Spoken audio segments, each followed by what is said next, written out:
You live. All right. Hello and welcome sort of to the Wilkinson Public Library. My name is Bud. I host Books and Cooks, and this is 3 years today. It's pretty amazing. We're going to have a big party for 3 years. We're not doing it today, even though today is 3 years. The program director at the library, Scott Dozer, isn't in town, so we're going to do a big Books and Cooks next month and celebrate. Not that this isn't a big Books and Cooks helper. So next month we're going to do this again on Tuesday at noon, the first Tuesday. Today, I have Jennie here, who's my wife. She did the first one, the first year, the second year, and now the third year. So she's coming and done with me. I host, and we cook something from a cookbook. And that being said, let's get started. You ready? Yeah. All right, what are we going to do today? Well, we're going to do some Mexican mole. This, for some of you who were here at the first one I did, I've been back here every May, and so, of course, with Cinco de Mayo, it makes sense to do something Mexican. My first year here, I did horchata and guacamole from Rick Bayless's book, so when I was looking for a mole recipe, I thought, let's start there. His book here. I love his book. He has such insightful things to say about food. Let me give you a line here about mole. He says, "When I first let a spoonful of classic Mexican red mole bathe my tongue, it was an experience comparable to taking in the vista from the rim of the Grand Canyon. Singular, breathtaking, saturating my senses, because mole involves so many senses and in such a complex and thrilling way." For me, that's what is so amazing about mole. And so, turn the page to the recipe. It's a little intimidating, which is a word I just heard Annie say, actually, to describe mole. It's a little intimidating. So lucky for me, I have my own chef. So, so I said to chef here, teach me how to make mole. So we've been spending some time in the kitchen the last few days, kind of playing around with some different recipes. And so I'm going to let Bud tell me and us how he made this mole. Kind of. I almost brought some other things and kind of did all the steps of a mole. It would have taken us a long time, and we wouldn't have ever gotten to a mole, so I didn't. But what I did bring is most of the ingredients that go into it. And we can go kind of through the recipe quickly, and I'll talk about it. And this recipe is really good in this Rick Bayless book. We did it almost verbatim. I took a couple of shortcuts that I don't think sacrifice the end quality. It's something that I've been started doing 25 years ago. And it makes it a little faster and a little easier. And I'll show you what they are and why we did it different from this book. In his description of this recipe, he says... The steps are all numbered out in steps, and the first one is getting started and getting ready. Not all recipes do you need to, get yourself ready to get ready, and this kind of is one. He says, to ensure success and to streamline this rather complex preparation, first set out all of your ingredients and complete some basic preparations. So what he did is kind of got everything out. He measures the nuts, the seeds, and the chilies and all those things, and kind of half preps them. So when you're reading through the recipe and doing it, a lot of these intermediate steps are kind of done, so you can kind of cook through the steps. What a mole is, from what I understand, is it's a Mexican sauce. It's usually from southern Mexico. It started with the Aztecs. It's super, super old. It's based on chocolate, which the Aztecs invented, created, whatever, discovered. And they took it to Spain, and then it went from Spain to the rest of the world. It was such a big deal to them that it was their currency. They used chocolate as currency then. I think one of the cool things about this recipe is most of the ingredients aren't delicious on their own, and when they come together, they really are. These dried chilies are far from delicious. Almonds are delicious, but when they come together, it's great. So the first thing he wants you to do is to toast and fry some of these ingredients.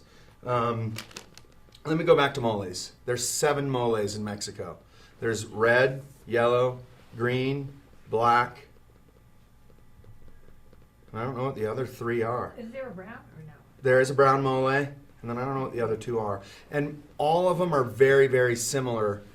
The main difference is what type of chilies and what type of nuts makes the big distinction between them. A green mole is a bunch of tomatillos, spinach, pumpkin seeds, cilantro, jalapenos, other green chilies, poblanos, fresh. This one we're doing is a red mole.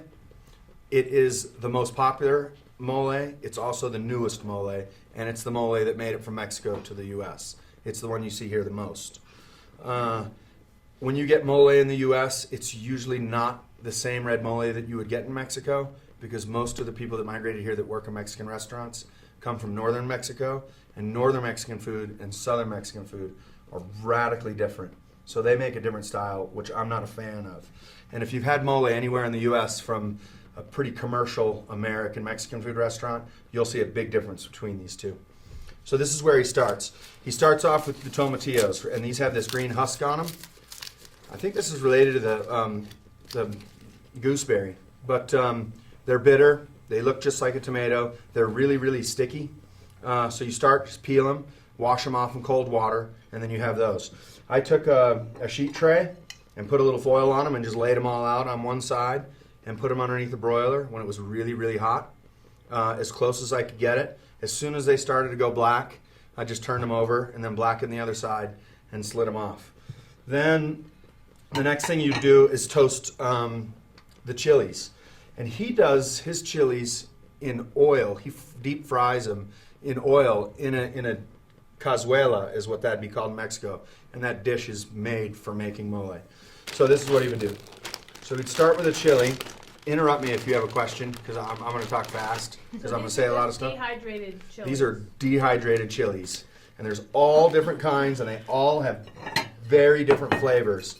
And in his book, he talks about them, which is kind of cool, like you talk about wine.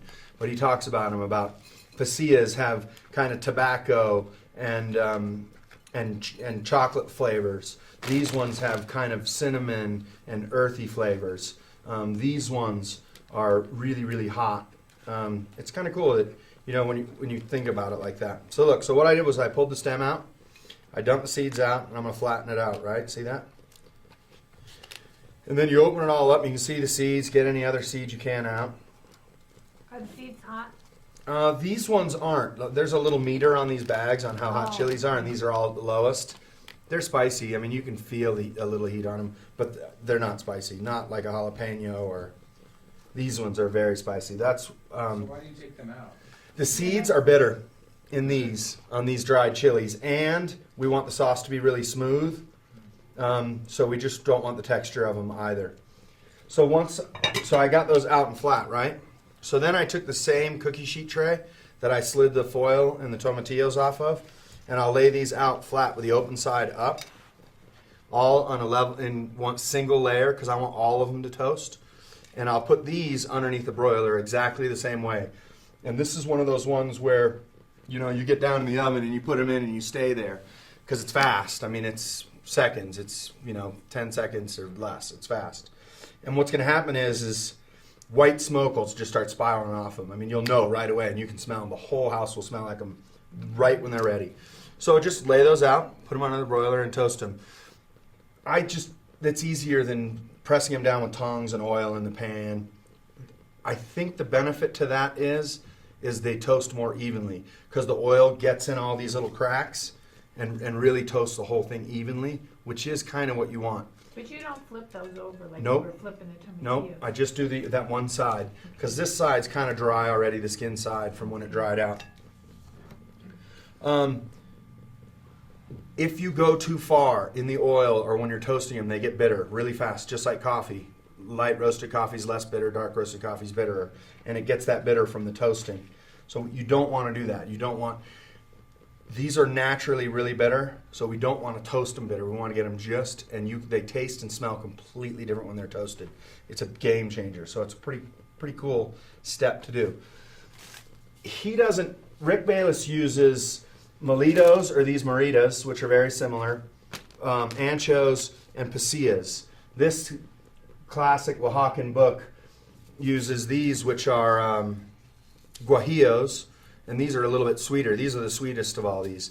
And these have a nice, smooth, bright red skin. These are delicious chilies, too.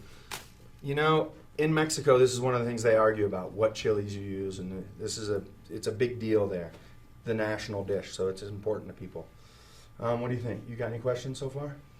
Am I going fast enough? No, you're doing great. I think the important thing to get out of that is that moles all use chilies, but there's a lot of variety in what chilies they're using.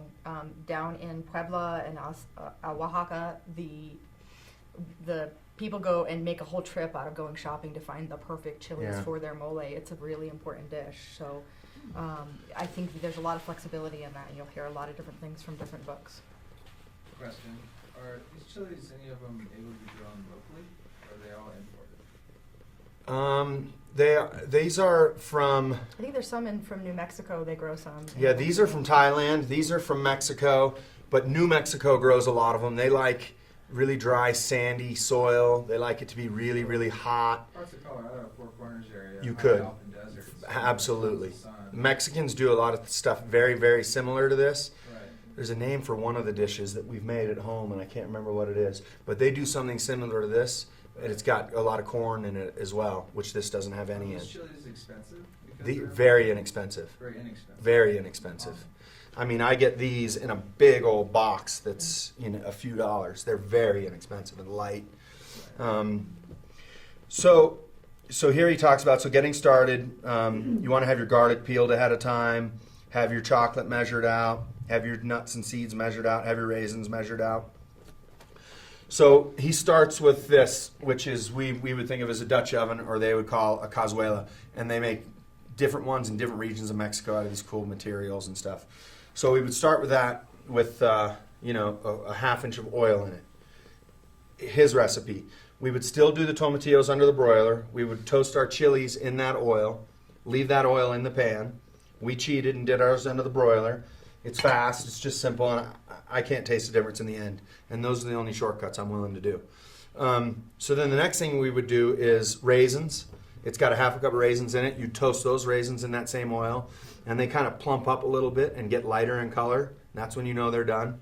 You want to fish those out with a slotted spoon and get as little of the oil as possible. You want all the oil to stay in there, not come out with the raisins. And the reason is you want to have the oil in there to keep using it. And if you keep taking it out when you do it, it starts to get oily because you're going to add that back in, and the oil keeps building up because you'd have to add more oil to this pot. So then we do our raisins. So wait, you did the chilies under the broiler instead of in the oil. So now, but you're doing the raisins in the oil. So his step is to do the chilies in the oil, then do the raisins in the same oil. Those raisins can go. The chilies, let me back up. I forgot one important step. Okay, so once we've toasted these, we want to put them in a bowl, like a mixing bowl, and cover them with cold water and set something heavy on top of them. I set a dinner plate on top of them, and it weights them down so they stay submerged. We want to rehydrate these. Thanks for reminding me of that, Jenny.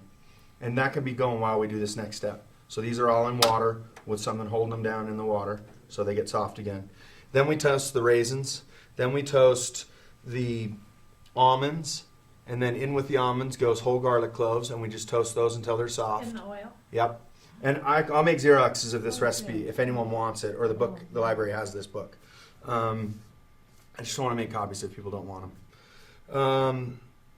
So then we do the nuts. Then we do the sesame seeds, and then that's done. And then all of those ingredients. So then we've got. So it would be the sesame seeds, the almonds, the garlic, everything but the chilies goes into a blender and gets blended smooth. The one thing that we do differently here that they do, they would grind these chilies with 2 stones and make them into a paste. You asked me about using peanut butter. You couldn't use peanut butter because it's almonds. I said peanuts. Peanuts goes in a different flavored mole. Right. You could use almond butter though, Right. as long as it was toasted, because you want them really toasted. Yeah. The sugars really change in them. But the goal is to get these things as smooth as possible. I have a really big, fancy, high-powered blender, and it gets stuff really, really smooth, and it works nice. If it's not smooth when you do it in the blender, if there's bits in it, get a coarse strainer and press it through with a rubber spatula or something, because if it's smooth, it just feels and tastes better on your tongue. Sesame seeds, how do you toast those? In that same oil. In the same oil. Yep.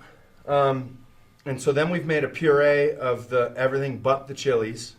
Then once the chilies have soaked in that water for 30 minutes, we pull the chilies out dry, put them in the blender, and taste the liquid that we rehydrated them in. The important thing here is if you over toasted them a little bit, it'll be bitter, and that's good because most of the bitterness comes out in that water when you soak them. If it's bitter, throw it away. And you'll know it'll be bitter. It'll be apparently bitter. If it isn't, then you can use it, and it's got a bunch of nice flavors in it. So this step does two different things. It can wash the bitter off if you need it to, or you can have this yummy chili broth. Then you add enough of the water from the chili soaking, if it's not bitter, to the blender. It's about 2.5 cups. And puree that until it's smooth. If it's not spinning in the blender, if it's sitting still, just keep adding a little bit of water until it, gets the, what's it called, a whirlpool. So it's actually turning. You don't want it to stop moving. Then we've got the chili paste, and we've got the paste with the nuts and the tomatillos and the raisins. That's when we'd add some of this chocolate. It's Ibarra or Abuelita chocolate. It's this old world Aztec chocolate like we were talking about, but this is from Mexico. The difference between this chocolate and our chocolate is it's got, I find chocolate to be earthy naturally. This chocolate's very earthy. And when they make the chocolate, they add sugar to it, but they add the sugar really late, so the sugar doesn't melt. So there's actual sugar crystals in it. You can feel them. It's actually tactual. And they put spices in it. This brand says spices because they don't want us to know. I don't think they're being sneaky. But you can taste it. Cinnamon. It might be anise, but it's definitely cinnamon, and you can feel the chocolate. If you guys want to smell this or touch it or taste it or pass it around, or feel free. It's interesting. I mean, it's different. You'll know it right away. It makes killer chocolate chip ice cream or chocolate chip cookies. Just because it's really different. It's not something you... Yeah, I got the one with the cardamom. No. No. Do they use any kind of binder or smoother? No. You'll feel it in the texture of it when you taste it. The botanical name of chocolate is Theobroma, Oh, which there you means go. food of the gods. And it's Did you say that name one more time? Theobroma. It means food of the gods. That's the botanical name for chocolate. It was actually discovered the Aztecs, the Mayans had it, the Aztecs had it, and it was brought back to Spain. And that's when it became more popular. That's when they started adding sugar to it and making chocolate milk and those kind of things. Man, this is great in coffee. Oh, brother. Really? Yeah, I got one going right now. There's plenty here if someone wants some. Okay, so now we've got these two separate, these purees kind of pastes, right? So then what we want to do is this same pan that we used that's still got a little bit of oil in it, we want to add the chili paste to it, the puree to it. So we're going to add that. It splatters a little bit because it's hot and it's wet, and wet to hot oil, it splatters. It's a little bit messy. You want to get that chili paste in there and have something handy, a spoon or something, because it's messy and splattery. But the second you start stirring it, that stops. And so it takes about 10 or 15 minutes. You want to keep stirring it because you don't want it to burn and catch on the bottom, but you really need to get it going far. It's like the consistency of a smoothie. You want to get it to tomato paste is the goal. So you want to get it thick. So it takes about 10 or 15 minutes. You just keep stirring it, and it gets there. And right when it's there, then you can add the other mixture, which is the one I said, the nuts, chocolates, tomatillos, and stuff. Then you add that one, and you do it again. The second one doesn't take as long. Spoon again. Just keep stirring it until it gets to tomato paste. And then 6 cups of water. Bring it back to the simmer and simmer it for 45 minutes. And that's it. It's done. It's simple and it's complicated. It's just a lot of steps. It's a lot of ingredients. This is a lot of weird stuff to have around in your house. I hate looking at a recipe and I need to go to the store to get 10 things I don't normally have. When do you use the cilantro? I don't. We'll put that on the end when we eat it. So it doesn't have any cilantro in it when you make it. Then when it's after the 45 minutes when it's done, you want to taste it. And what you're looking for when you taste it is, what makes this dish so interesting is it's really complex, and it's got sweet, it's got sour, it's got bitter, it's got all these flavors in it, and you want to balance them out at the end. And the first time you're not sure, The second time you're a little more sure. Every time you do it, it's like skiing. Every time you do it, you get a little more sure and you go, oh yeah, I know exactly. I put in that exact recipe what I just told you, those amounts, and that recipe I have, it's in that book.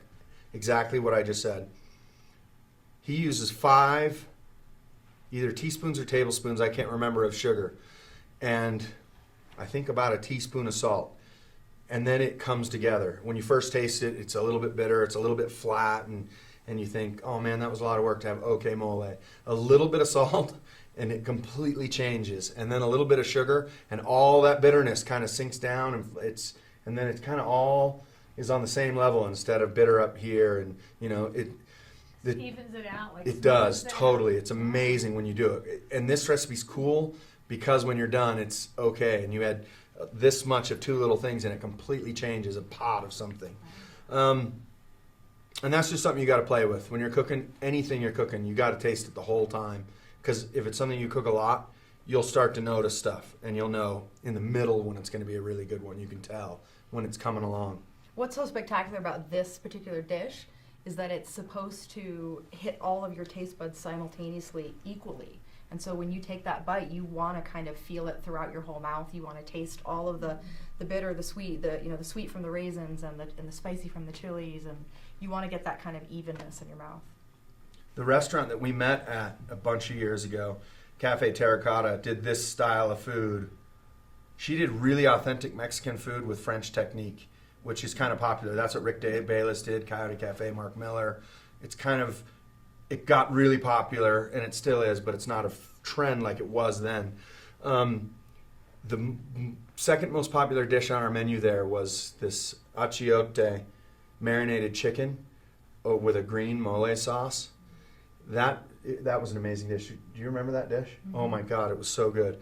But that mole was a lot like everything we just did, except for you just used completely different things. There's no raisins in it. It had definitely had peanuts. It had pumpkin seeds, a whole bunch of spinach, a whole bunch of cilantro, and it's just this really bright green. It's a beautiful sauce. I didn't bring that cookbook with me. I wish I would have. But that recipe's in her cookbook. She has a cookbook. Does anyone have any questions? That was a lot of information. I went really fast, but You said sour. Like, where does the sour come from? chilies. The chilies. Yep. So they can create spicy, sweet, and sour. The sweet comes from the sugar and the chocolate. But yeah, and it's not a real sour like acid from a lemon. Right. It's, I don't know how it doesn't. Do any of them have like citric, like No. lime in them? No. The moles, Yeah. green mole has a bunch of lime juice in it. Okay. And this with the lime squeezed over it would be nice. Right. The lime with this would be great. Cilantro, anything like that. Anything you'd have in a Mexican restaurant would be great with this. Avocados are great with it. The Anything like reality is that Maybe not cheese. mole comes from the Nahuatl word. It was an Aztec dialect for muli, the word muli, which means sauce. I mean, the word mole right, means M-O-L-L-I. sauce. And so anything, you can. This is about taste and what tastes good to you. So And what do they usually put this over? Or there's no. you can put this on anything, on fish, on chicken, on vegetables. You can serve this with anything at all. In Rick Bayless's recipe, he does it with a whole turkey breast. Really? Mm-hmm. And then when it's done, he takes the turkey breast out, lets it rest, carves it, and then serves it with the sauce. It's really good with fish, Really? Fish. big time. Like just a grilled or seared, really simple piece of halibut in this. Hopefully it tastes good. Hopefully I didn't burn it just now heating it up. And hopefully we're on. I made rice too, but for some reason it's not cooking for us fast enough. So we might have, let me taste it. So I mean the next thing we should do, we should taste it and eat it and talk about it. Yeah. Does anyone else have any questions? What do you think? Sounds wonderful. Do you want to make mole? Maybe? Yes. Once you taste it, then you just, once you taste this, you'll want to make mole because you can't get it out. And I've never had it in a restaurant in Colorado that I thought was delicious. This chocolate, I'm pretty sure Walmart has. Walmart has a pretty good Latino site. Clark's has it? Oh, good. Then Clark's has it. That's great. Really? And then the chilies, there's any number of places you can get them. These ones are the harder ones to find. These are from the Mexican market down in Montrose out by McDonald's. They have some of the harder to find things. Amazon.com is always really easy. The store here has some chilies. Pasillas and anchos, these are pretty common. These are pretty easy to find. And then if you're here and you wanted to make this and you didn't want to buy a bunch of chilies, I can't imagine if you went by La Cocina and asked Lucas, I can't imagine he'd say no. Which chilies did you use though? These In this anchos? dish? Yeah. I use pasillas, anchos, and these maritas, which are, he calls for mulattos, and they're hard to find. But these are very similar, and I used these. These are the hotter of the ones I used. And he tells you how many to use? Yeah. And- 6, 6, and 5. Wow. But I'll make a copy of that too. You want me to go make copies of it? All right, good. How many copies? Who wants a copy? Por favor. Take a copy. All right, good. I'll make some copies. I should have made some ahead of time. I should have known. What was I thinking? It's a good one though. You will? Thanks a lot. Will you try that rice, Jenny? For me, please. So here's what your sauce is looking like. Looks good. Smells good. Here, we want a spoon or fork, Jenny?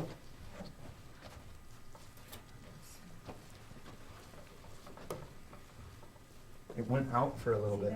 It's gonna be glue rice. It's done. It's just odd. I won't need a slotted spoon for that. Let's I have a comment. talk to me. Hispanic woman that I used to live near in LA showed me how to make molé, and we actually boiled the tomatillos, the chilies. Without browning them or putting them Yeah. on a griddle or anything. Yeah. That's interesting. Yeah. That's and we one did- step I've we never did, seen skipped. Saute the sesame seeds and the almonds, I think. But yeah. One common thread also in all these recipes that I looked at in a lot of books talks about the importance of. So if make her recipe, if it's delicious, try it again and Yeah, try I think I will try doing this. Yeah. And a lot of Mexican women that I know that make this dish will take a big cast iron pan and do these chilies in the cast iron pan that's completely dry, no oil, really dry. And they'll take them and press down on them and just do them until they smoke and do all these things one at a time in that same pan. Nuts toast really well, sesame seeds, all these would toast really well in a nice dry pan like that. And then last, do the tomatillos, because the tomatillos will burst and a little liquid will come out, and then it would be hard to toast stuff. But that would be a really, really good way to do it. Do you know who Aaron Sanchez is? He's a head judge on a show on Food Network called Chopped. He was here for Wine Festival last year and did a cooking demo, and that's what he does. And he talked about it. He was really passionate about it, about how important it is that all these things get charred just a little bit. His salsas, a lot of things like that. But tomatillos, that's important to him.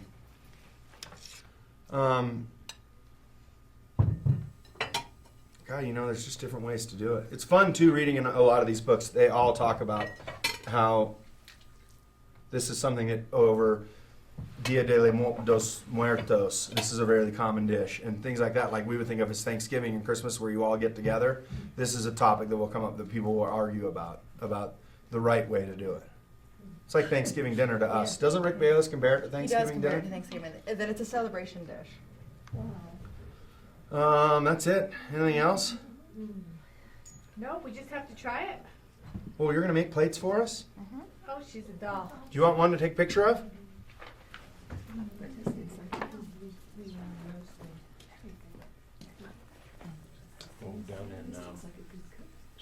That's a really good cookbook. Everything in it is foolproof and delicious. Yeah, I might have to get this one.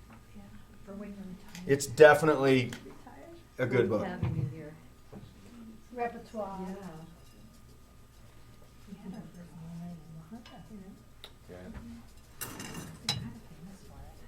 What spice is that? Sesame seeds.